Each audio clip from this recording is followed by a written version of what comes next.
بسم اللہ الرحمن الرحیم۔ السلام علیکم۔ پروفیسر ہولا صدیقی ایڈوکیٹ اور پاک لا گائیڈ کے چینل سے خوش آمدید۔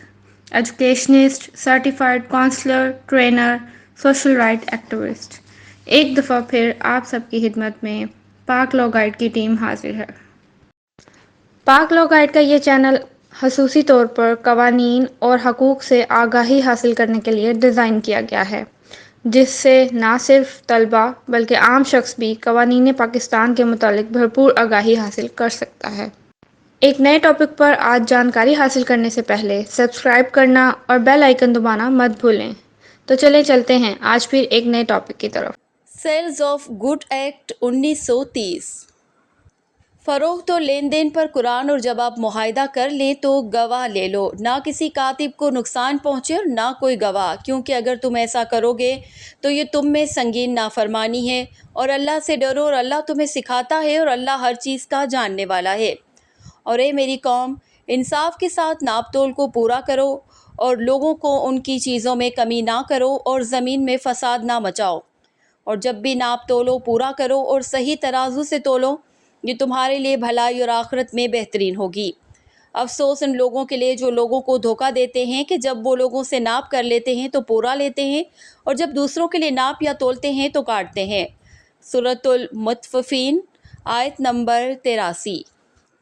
فروخت اور لین دین سے متعلق احادیث۔ ابو ہریرہ رضی اللہ تعالیٰ عنہ بیان کرتے ہیں کہ دو قسم کے لین دین کو رسول اللہ صلی اللہ علیہ وآلہ وسلم نے حرام قرار دیا ہے، المعلمہ اور المنابدہ۔ جہاں تک ملامسہ کے لین دین کا تعلق ہے تو وہ یہ ہے کہ ان میں سے ہر ایک دوسرے کے کپڑے کو بغیر احتیاط کے چھوئے، اور المنابد یہ ہے کہ ان میں سے ہر ایک اپنا کپڑا دوسرے کی طرف پھینکے، اور ان میں سے ایک کو نہیں دیکھنا چاہیے اس کے دوست کا کپڑا۔ حضرت ابو ہریرہ رضی اللہ تعالیٰ عنہ سے مروی ہے کہ رسول اللہ صلی اللہ علیہ وآلہ وسلم نے پتھر پھینکنے سے اور اس قسم کے لین دین سے منع فرمایا جس میں کچھ غیر یقینی ہو۔ ابن عمر رضی اللہ تعالیٰ عنہ سے مروی ہے کہ رسول اللہ صلی اللہ علیہ وآلہ وسلم نے فرمایا، تم میں سے کوئی سودا نہ کرے جب دوسرا سودا کر رہا ہو۔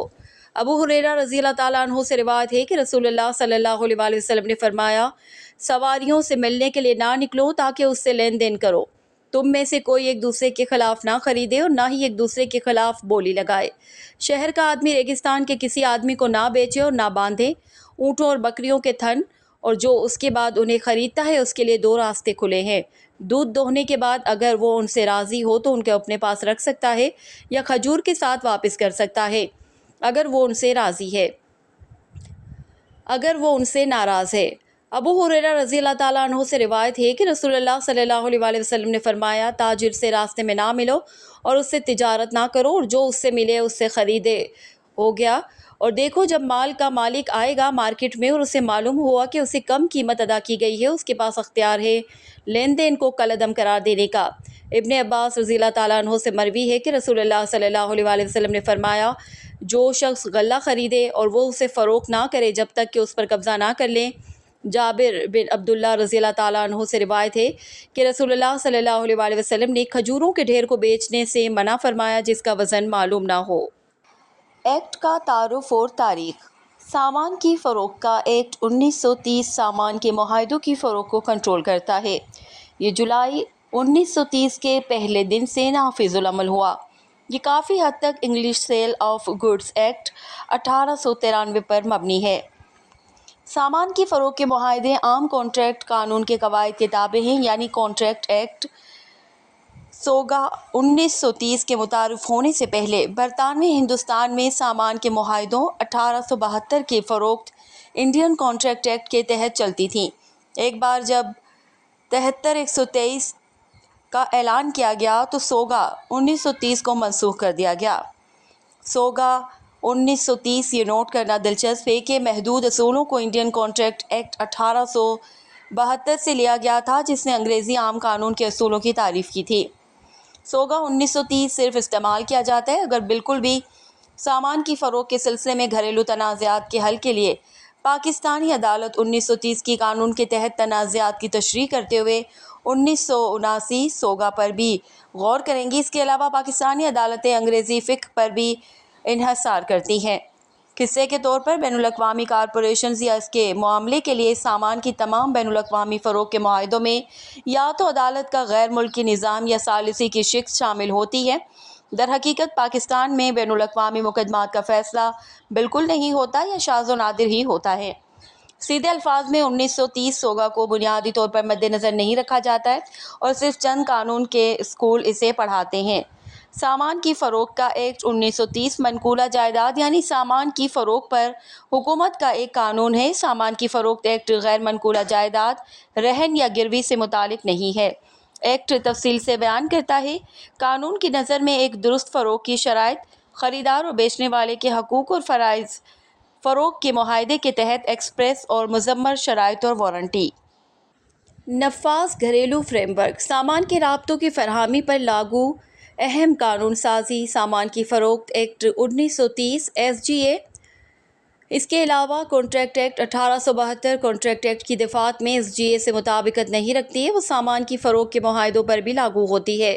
SGA اور کانٹریکٹ ایکٹ میں واضح طور پر ایسی کوئی شق شامل نہیں جو چھوٹے کاروبار کو غیر منصفانہ معاہدے کی شرائط سے تحفظ فراہم کرتی ہے یا چھوٹے کاروبار اور ان کے بڑے تجارتی شراکت داروں کے درمیان تنازعات کو حل کرتی ہے۔ بین الاقوامی قوانین، پاکستان درج ذیل بین الاقوامی کنونشنز کا فریق ہے۔ TIR کارنیٹس 1975 TIR کنونشن کے احاطے کے تحت سامان کی بین الاقوامی نقل و حمل پر کسٹمز کنونشن، پاکستان نے کسٹم کے تحت وضع کردہ کسٹم رولز 1969 ایکٹ کنونشن کو TIR میں ترمیم کے ذریعے 2001 میں ملکی قانون میں نافذ کیا۔ 1999 مونٹریال کنونشن ایئر کے ذریعے بین الاقوامی گاڑیوں کے لیے کچھ اصولوں کے اتحاد کے لیے کنونشن، مونٹریال کنونشن کو کیریج آف ایئر ٹکٹ 2012 کے ذریعے ملکی قانون میں نافذ کیا گیا ہے۔ سامان کی بین الاقوامی فروخت کے لیے کانٹریکٹس پر اقوام متحدہ کا کنونشن 1980۔ 11 اپریل 1980 کو اقوام متحدہ کی convention on contracts for the international sale of goods CICG کو اپناتے ہوئے، جسے عام طور پر ویانا کنونشن کہا جاتا ہے، ایک قانونی متن قائم کیا جو آرٹیکل 1 میں بتاتا ہے کہ فریقین کے درمیان سامان کی فروخت کے معاہدوں پر لاگو ہوتا ہے جس کی جگہ کاروبار مختلف ریاستوں میں ہے۔ جب ریاستوں سے معاہدہ کر رہی ہوں یا جب نجی بین الاقوامی قانون کے اصولوں کو معاہدہ کرنے والی ریاست کے قانون کے اطلاق کی ضرورت ہوتی ہے۔ پاکستان نے اشیاء کی بین الاقوامی فروخت کے کنونشن پر نہ تو دستخط کیے اور نہ ہی اس کی توثیق کی ہے، باوجود اس کے کہ کئی دیگر ممالک ایسا کر چکے ہیں۔ جب دو الگ الگ ممالک کے فریقین پر مشتمل مقدمات کو نپٹاتے ہیں تو پاکستان عدالتیں کبھی کبھار کنونشن کا حوالہ دیتی ہیں۔ SOGA کو کئی سال پہلے بنایا گیا تھا اور اس کے نتیجے میں یہ موجودہ حالات کی عکاسی نہیں کرتا۔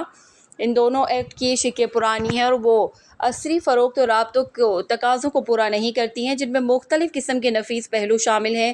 لہٰذا اشیاء کی بین الاقوامی فروخت کے کنونشن کی اس وجہ سے توثیق کی جانی چاہیے کہ یہ ابھی قائم ہوا ہے اور یہ پاکستان کو عصری معاہدوں اور اشیاء کی فروخت کے تقاضوں کو پورا کرنے میں مدد فراہم کرے گا۔ کنونشن کے ذریعے اجناس کی بین الاقوامی فروخت کا ایک زیادہ یکساں اور مؤثر طریقہ ممکن بنایا جائے گا جس سے پاکستان کو بھی ملکی قانونی فریم CISG فائدہ پہنچے گا۔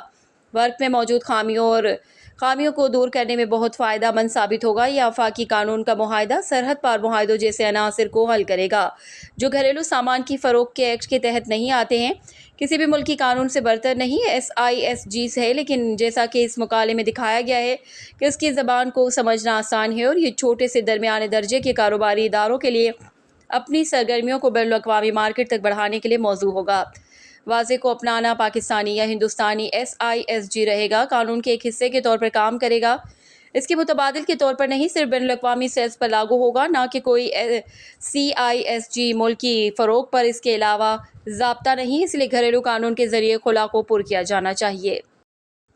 تعریفی section 2 deliverable state section 3 اور 2 سامان کو ڈیلیوریبل حالت میں کہا جاتا ہے جب وہ اس حالت میں ہو کہ معاہدے کے تحت خریدار ان کی ڈیلیوری لینے کا پابند ہوگا۔ سامان کے عنوان کے دستاویز سیکشن 4 اور 2 سامان کے عنوان کے دستاویز وہ ہیں جو کاروبار کی عام کورس میں سامان کے قبضے یا کنٹرول یا اختیار کے ثبوت کے طور پر استعمال ہوتی ہیں۔ مستقبل کے سامان سیکشن 6 اور 2 مستقبل کے سامان سے مراد وہ سامان ہے جو فروخت کنندگان کے ذریعے فروخت کا معاہدہ کرنے کے بعد تیار کیا جائے یا حاصل کیا جائے۔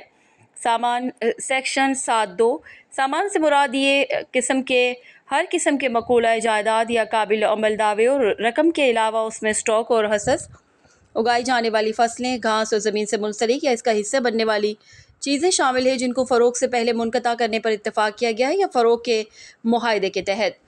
دیوالیہ سیکشن 8(2) ایک ایسے شخص کو دیوالیہ کہا جاتا ہے جس نے کاروبار کے معمول کے دوران اپنے قرضوں کی ادائیگی بند کر دی ہو یا وہ واجب الادا ہونے پر اپنے قرضوں کو ادا نہیں کر سکتا، چاہے اس نے دیوالیہ پن کا ارتکاب کیا ہو یا نہ کیا ہو۔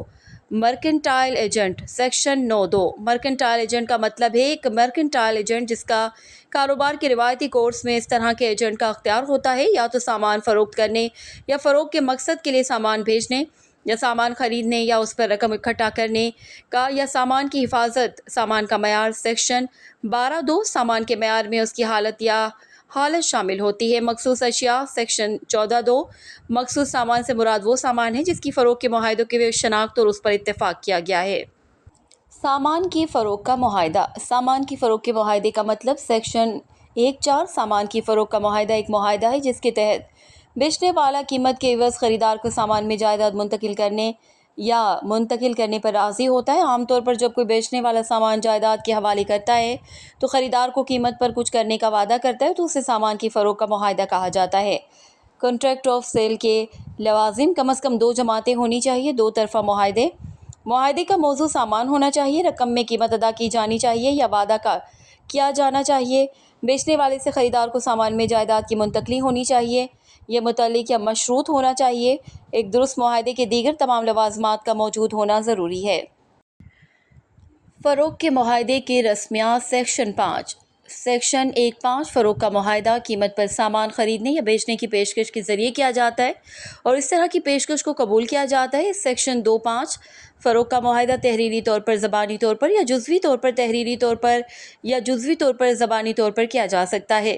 اسی لیے کہا جا سکتا ہے کہ سامان کی فوری ترسیل اور قیمت کی فوری ادائیگی فریقین نے مستقبل کی تاریخ کے لیے اتفاق کیا۔ سامان کی فوری ترسیل یا ادائیگی یا دونوں قسطوں میں کی جانی ہے۔ ڈیلیوری یا ادائیگی یا دونوں مستقبل کی کسی تاریخ پر کی جانی ہے۔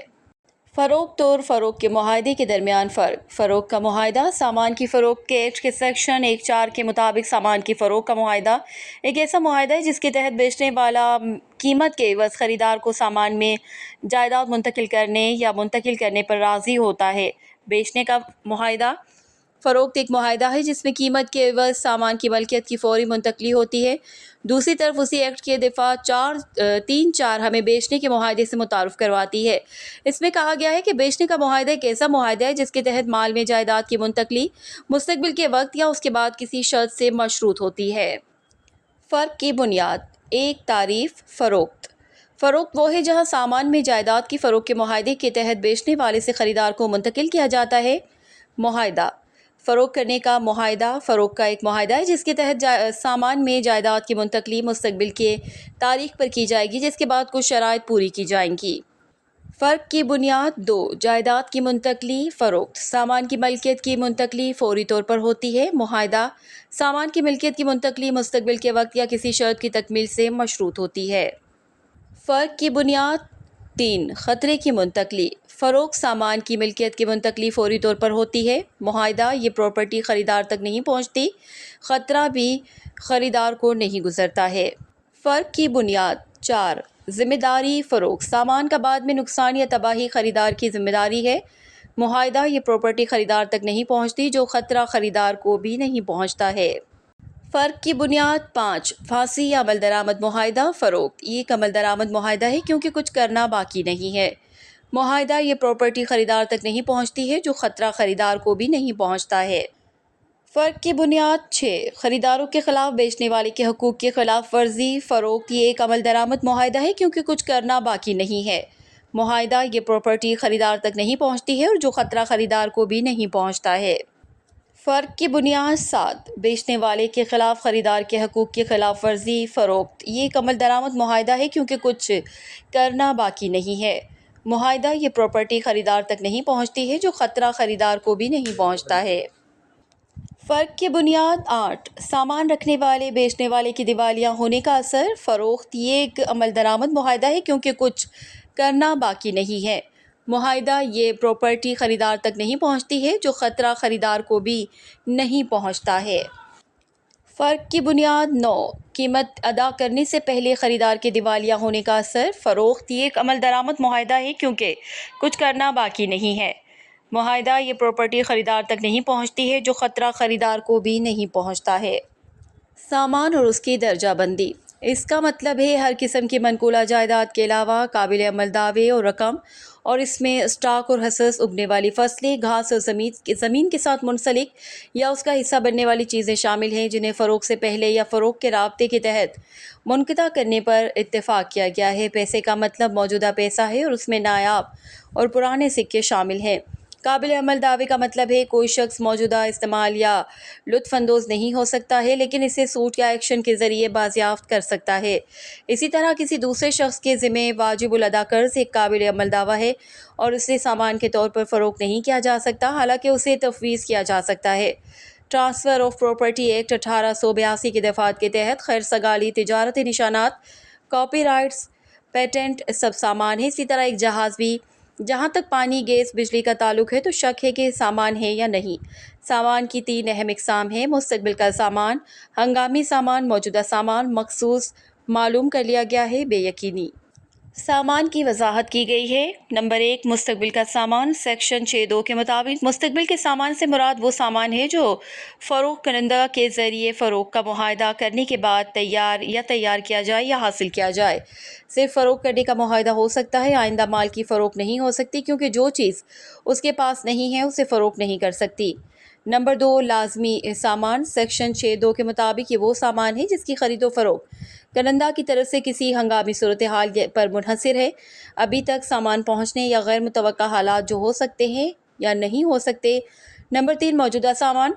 موجودہ سامان سے مراد وہ سامان ہے جو فروخت کے معاہدے کے وقت بیچنے والے کے پاس ہے یا اس کے پاس ہے۔ موجودہ سامان مندرجہ ذیل طور پر مخصوص یا یقینی یا غیر یقینی ہو سکتا ہے۔ مخصوص سامان۔ سیکشن 14(2) کے مطابق یہ وہ سامان ہے جن کی نشاندہی اور اس پر اتفاق کیا جاتا ہے جب فروخت کا معاہدہ کیا جاتا ہے۔ مثال کے طور پر مخصوص ٹی وی، ڈی وی ڈی، کار، لیپ ٹاپ۔ ایسی معلوم شدہ سامان اشیاء کو اس وقت معلوم کیا جاتا ہے جب غیر یقینی یا نامعلوم سامان کے بڑے پیمانے پر اس مقدار میں سے نکالی گئی مقدار کی نشاندہی کی جاتی ہے اور ایک دیے گئے معاہدے کے لیے الگ کر دی جاتی ہے۔ فروخت کا معاہدہ ہونے کے بعد ان اشیاء کی شناخت معاہدے کے مطابق کی جاتی ہے۔ اسی طرح جب بڑے پیمانے پر پڑے ہوئے سامان کے کچھ حصے کی نشاندہی کی جاتی ہے اور اسے مخصوص کر کے فروخت کر کے رکھا جاتا ہے تو ایسے سامان کو تصدیق شدہ سامان کہا جاتا ہے۔ غیر منظور شدہ غیر یقینی سامان۔ غیر یقینی سامان وہ سامان ہے جن کی خاص طور پر شناخت یا تصدیق نہیں کی گئی ہے معاہدہ کرتے وقت، جیسے سامان اسٹاک میں ہے یا لاٹوں میں پڑا ہوا ہے۔ سامان کی قیمت اور خریدار اور بیچنے والے کے درمیان جائیداد کی منتقلی۔ قیمت سامان کی فروخت کے لیے رقم پر غور کرتی ہے اور یہ فروخت کے معاہدے کے لیے جوہر بنتی ہے۔ قیمت مقرر کی جا سکتی ہے معاہدے کے وقت فریقین خود یا فریقین کے درمیان لین دین کے طریقہ کار سے طے ہونے کے لیے چھوڑا جا سکتا ہے، یا معاہدے میں درج کسی طریقے سے طے ہونے کے لیے چھوڑا جا سکتا ہے، یا کسی فریق ثالث کی طرف سے طے کرنے کے لیے چھوڑا جا سکتا ہے۔ اگر ایسا تیسرا فریق قیمت کا تعین کرنے میں ناکام رہتا ہے تو معاہدہ کالعدم ہو جاتا ہے، ملکیت کو منتقل کیا جاتا ہے۔ اگر معاہدہ مخصوص سامان کے لیے ہے، سامان ڈیلیوریبل حالت میں ہے، قیمت کا تعین کرنے کے لیے سامان کا وزن یا پیمائش کرنے کی ضرورت نہیں ہے۔ غیر یقینی سامان کی صورت میں جب دونوں فریقوں کو معلوم ہو جاتا ہے کہ کون سا خاص سامان پہنچایا جائے گا، ملکیت منتقل ہو جاتی ہے۔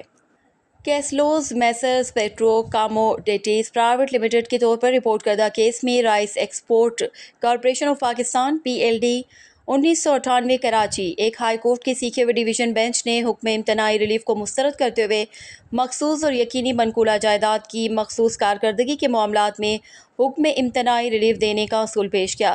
حوالہ شدہ کیس میں ریلیف کو مسترد کر دیا گیا کیونکہ موضوع کا سامان باسمتی چاول تھا اور اسے مخصوص سامان نہیں سمجھا جاتا تھا، اور ایک اور کیس میں آغا سیف الدین خان بمقابلہ حوالہ دیا گیا پاک سوزوکی موٹرز کمپنی لمیٹڈ اور دیگر CLC 1997 302 کا تعلق اس دور کی ہے جب پاکستان میں تیار ہونے والی پوٹو ہار جیپ کو قیمتی جیپ سمجھا جاتا تھا جو کافی انتظار کے بعد پیش کی بکنگ پر دستیاب تھی۔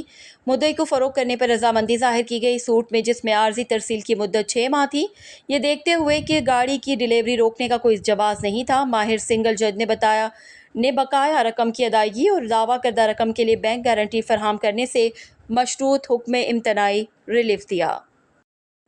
مال کے فنا ہونے کا اثر۔ معاہدہ کرنے سے پہلے سامان کا ضائع ہونا، جہاں مخصوص سامان کی فروخت کے معاہدے میں بیچنے والے کے علم کے بغیر سامان معاہدہ کرتے وقت ختم ہو گیا ہو، معاہدہ باطل ہے۔ اگر بیچنے والے کو تباہی کا علم تھا اور وہ پھر بھی معاہدے میں داخل ہوا تو اسے معاہدے پر تنازع کرنے سے روک دیا گیا ہے۔ مزید برآں، سامان کے ضائع ہونے میں نہ صرف چوری سے ہونے والا نقصان شامل ہے، بلکہ یہ بھی ہے کہ جہاں سامان اپنی تجارتی قدر کھو چکا ہے، بیچنے کے معاہدے کے بعد سامان کا ضائع ہونا، جہاں مخصوص اشیاء کی فروخت کا معاہدہ ہو اور بعد ازاں کسی فریق کی غلطی کے بغیر سامان خریدار تک پہنچنے سے پہلے ہی تباہ ہو جائے۔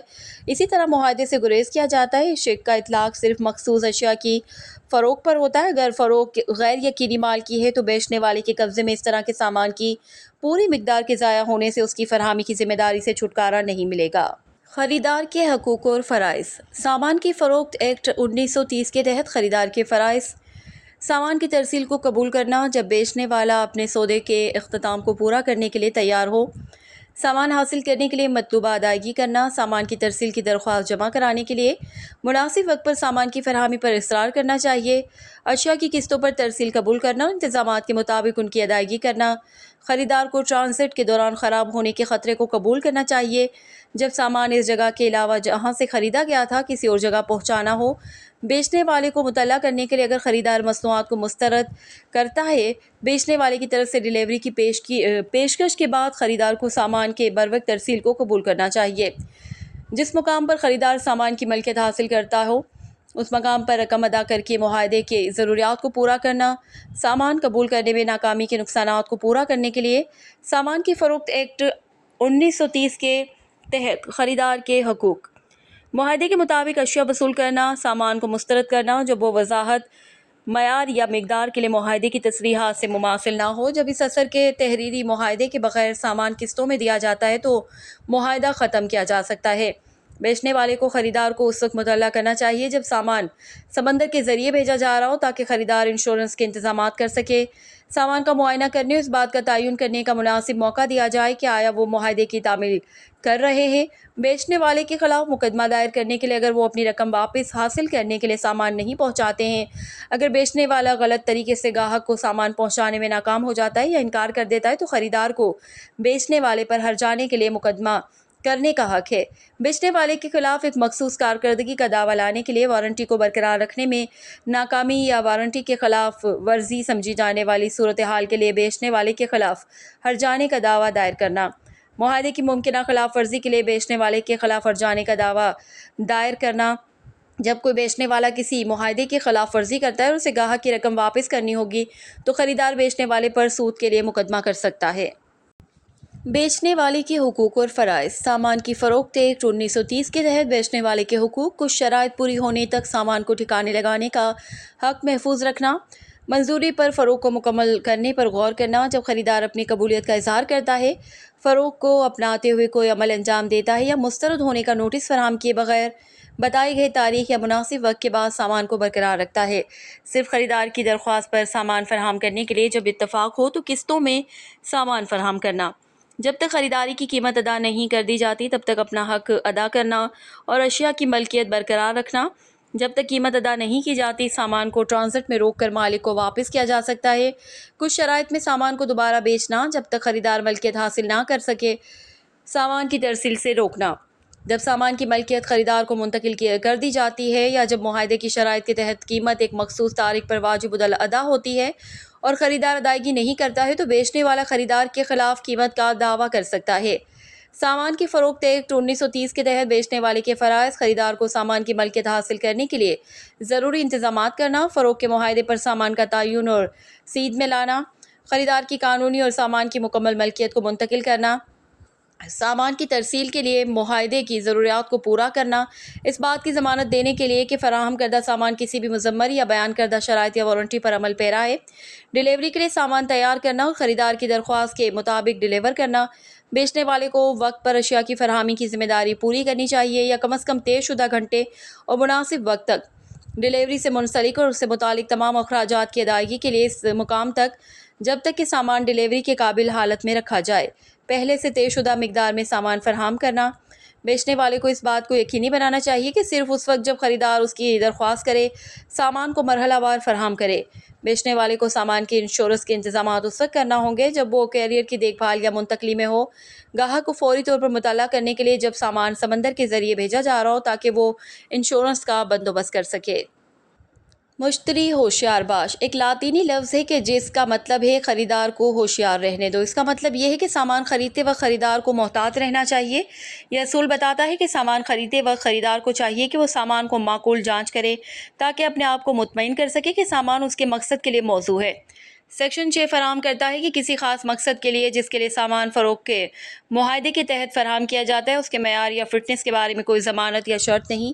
آسان الفاظ میں یہ بیچنے والے کا فرض نہیں کہ وہ خریدار کو وہ سامان دے جو خریدار کے مناسب مقصد کے لیے موزوں ہو۔ یہ خریدار پر منحصر ہے کہ وہ اپنی ضروریات کے مطابق سامان کا صحیح انتخاب کرے۔ اگر وہ غلط انتخاب کرتا ہے تو وہ بیچنے والے پر الزام نہیں لگا سکتا۔ اگر سامان خراب نکلے یا اس کا مقصد پورا نہ ہو تو اس کے نظریے سے مستثنیات جہاں بیچنے والا جھوٹی نمائندگی کرتا ہے اور خریدار اس پر انحصار کرتا ہے۔ جب بیچنے والا سامان میں کسی ایسے نقص کو چھپاتا ہے جو اس کی معقول جانچ پر نظر نہیں آتا۔ جب خریدار بیچنے والے کے مہارت اور فیصلے پر بھروسہ کرتے ہوئے واضح طور پر یا مذمر طور پر اسے اس مقصد کے بارے میں بتاتا ہے جس کے لیے سامان درکار ہے، جہاں سامان بیچنے والے سے تفصیل کے مطابق خریدا جاتا ہے جو اس کے تفصیل کے مطابق سامان کا سودا کرتا ہے۔ فروخت کی کارکردگی اور اس کی خلاف ورزی۔ ترسیل ڈیلیوری کا مطلب ہے ایک شخص سے دوسرے شخص کو قبضے کی رضاکارانہ منتقلی۔ ڈیوٹی آف سیلر بیچنے والے کا فرض ہے کہ وہ سامان فراہم کرے اور خریدار کا فرض ہے کہ وہ فروخت کے معاہدے کے مطابق انہیں قبول کرے اور ادائیگی کرے۔ ڈیلیوری کی اقسام: اصل ڈیلیوری، علامتی ترسیل، تعمیری ترسیل۔ معاہدے کی خلاف ورزی اس وقت ہوتی ہے جب معاہدے کا کوئی بھی فریق معاہدے کے اپنے حصے کو انجام دینے میں ناکام رہتا ہے۔ جب معاہدے کا کوئی بھی فریق معاہدے کے تحت اپنی ذمہ داری کو انجام دینے کے لیے ناممکن بنا دیتا ہے۔ نقصانات کے لیے سوٹ۔ نقصانات ایک مالیاتی معاوضہ ہے جس کی اجازت زخمی فریق کو معاہدے کی خلاف ورزی کے نتیجے میں ہونے والے نقصان زخمی کے لیے دی جاتی ہے۔ مختلف قسم کے نقصانات: عام نقصانات، خصوصی نقصانات، مثالی نقصانات، برائے نام نقصانات، تکلیف اور تکلیف کے لیے نقصانات۔ عام نقصانات وہ نقصانات ہیں جو خود معاہدے کی خلاف ورزی سے قدرتی طور پر اور براہ راست معمول کے مطابق پیدا ہوتے ہیں۔ خصوصی نقصانات یہ نقصانات مدعی کو متاثر کرنے والے خصوصی غیر معمولی حالات کی وجہ سے پیدا ہوتے ہیں۔ وہ دور دراز کے نقصانات ہیں جو معاہدے کی خلاف ورزی کے قدرتی اور ممکنہ نتائج نہیں ہے۔ برائے نام نقصانات یہ صرف نام کے لیے دیے جاتے ہیں۔ یہ نہ تو متاثرہ فریق کو معاوضے کے طور پر دیے جاتے ہیں اور نہ ہی مجرم فریق کو سزا کے ذریعے۔ مثالی نقصانات یہ ہر جانے غلطی کرنے والے مجرم فریق کو خلاف ورزی کے لیے سزا دینے کے لیے دیے گئے ہیں، نہ کہ متاثرہ فریق کو ہونے والے نقصان کے معاوضے کے ذریعے۔ تکلیف اور تکلیف کے لیے نقصانات آرام کی خلاف ورزی کے نتیجے میں ہونے والے تکلیف کی کافی تکالیف کے لیے نقصانات کی وصولی کی جا سکتی ہے۔ نتیجہ: سامان کی فروخت کا قانون آزادی سے پہلے کی قانون سازی ہے اور زیادہ تر آج کی تجارتی حکومتوں سے مطابقت نہیں رکھتی۔ اگر پاکستان اقوام متحدہ کی convention on contracts for goods 1980 کے مطابق قوانین کو اپ گریڈ کرتا ہے تو نجی بین الاقوامی قوانین سے نمٹنا آسان اور بہتر ہوگا، اور اگر قوانین کا ٹکراؤ ہو تو عالمی سطح پر استعمال ہونے والی قانون سازی بھی ہوگی۔ استعمال کرنا بہتر ہے۔ برآمدات اور درآمدات پر غور کریں۔ حالیہ برسوں میں سامان کی فروخت کے قانون کے بہت کم واقعات ہوئے ہیں اور اس کی ایک وجہ یہ ہو سکتی ہے کہ نئے دور کے مسائل سے نمٹنے کے لیے دفعات بہت پرانی ہیں۔ جی ڈیئر فیلوز، آج کا ٹاپک مکمل ہوا۔ چلتے ہیں اس وعدے کے ساتھ کہ انشاءاللہ تعالی ہماری اگلی ویڈیوز میں بھی آپ کو مکمل اور آسان طریقے سے لیگل گائیڈنس پرووائڈ کی جائے گی۔ اپنا خیال رکھیے، دعاؤں میں یاد رکھیے۔ پاکستان زندہ باد۔